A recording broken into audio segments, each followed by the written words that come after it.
Now to talk more about the Pelicans in the NBA, our good friend Jason Smith, former NBA star here in New Orleans.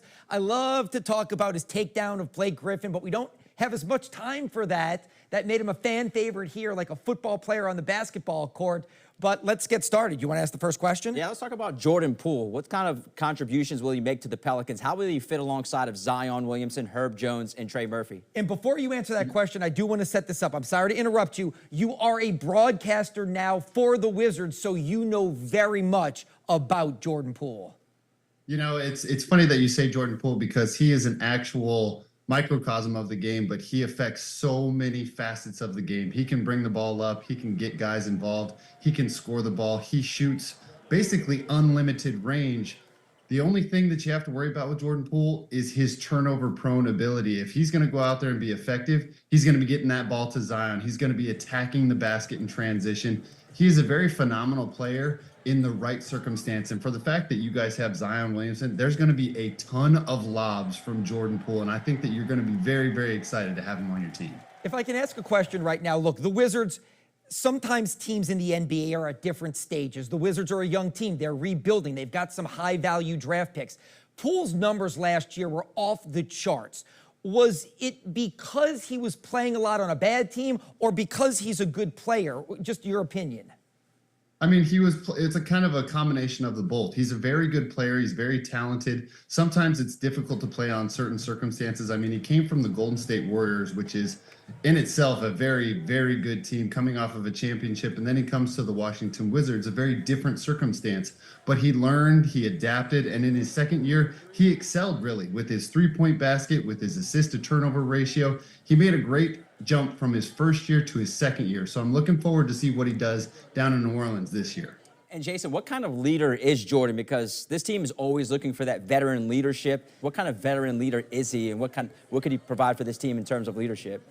Well, he's young enough to where he can still relate to a lot of the guys on the team, but he's also has that experience of getting to the playoffs, getting to that championship level and winning it all. So you're going to see that combination of the guys really rally around him and look towards him to seeing what he does on the offensive end, but also on the defensive side of the basketball. And especially when the game is close in the fourth quarter, he seems to have this knack to take over. And we had this term up in Washington.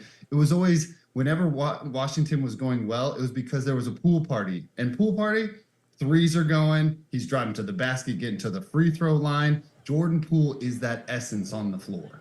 Two more quick questions here for you, Jason. The Western Conference just seems loaded. I'm not sure who to pick as the favorite. Sure, Oklahoma City, because they're young and talented. Your thoughts on the Western Conference and what the Pelicans could do, and also on the East, because to me, now that Jason Tatum is injured and Boston may have a gap year, I feel like the East is wide open. I think both conferences are very different. The Western Conference, like you said, is very competitive. It's going to be a cutthroat all the way to the end of the season. The Eastern Conference, it typically has been Boston Celtics, but now that they are a little bit banged up, Jason Tatum's coming off of his injury. I think the Cleveland Cavaliers could be that dark horse coming out of the Eastern Conference, but you can't take away from the Indiana Pacers and what they did last year. Now, granted, their main guy, Tyrese Halliburton, is injured. He's going to be injured throughout the entire season. So it's going to be a wide open Eastern Conference, but look for the Cleveland Cavaliers to come out of the East. And in the West, good luck. You guys got a crapshoot over there. It could be any one of any number of teams to come out of the West, but always keep your eye on the defending champs, the Oklahoma City Thunder. And Jason, final question. How far do you think the Pelicans can go in this stacked Western Conference? I know Vegas doesn't really like them. 31.5 wins, I think the over-under. If healthy, I know that's been the case every year. If healthy, how far can they actually get? You know, they could be a playoff team, but it's exactly what you just said.